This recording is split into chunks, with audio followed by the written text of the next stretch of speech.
Moi j'avais beaucoup travaillé sur le visuel du film déjà en amont, pour les décors, pour la lumière, etc. Donc j'avais fait une grosse recherche sur les couleurs et je me suis beaucoup inspiré de photos de Sarah Moon pour les décors et de Saul Leiter pour les couleurs, etc. Et donc quand j'ai rencontré Luc Noël, qui a fait un travail de dingue, parce qu'il est arrivé quand même, je sais plus, c'est 3 ou 4 semaines avant le début du tournage, c'était hallucinant. On a vraiment fait un gros travail sur les couleurs, les textures, et par décor. On avait très peu de décors. On avait vraiment le décor de l'hôpital et le décor de la maison.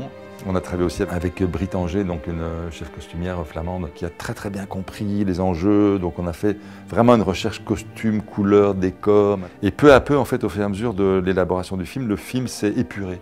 C'est-à-dire qu'au début, j'avais écrit des scènes qui étaient un peu urbaines et des choses comme ça.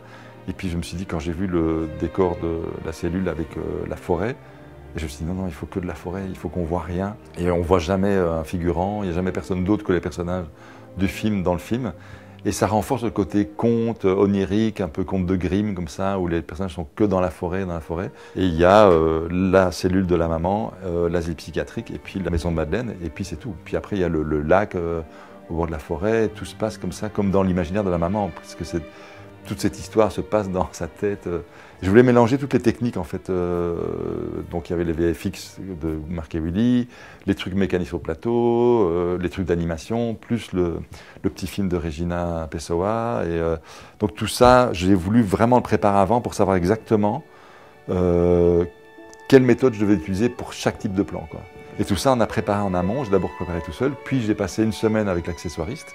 J'ai passé une semaine à fabriquer les trucs avec elle et tester. En fait, on se fumait l'un l'autre avec les trucs à l'envers, à l'endroit. Enfin, c'était très amusant. Et après, elle a continué à préparer toute seule pour le tournage, quoi, voilà.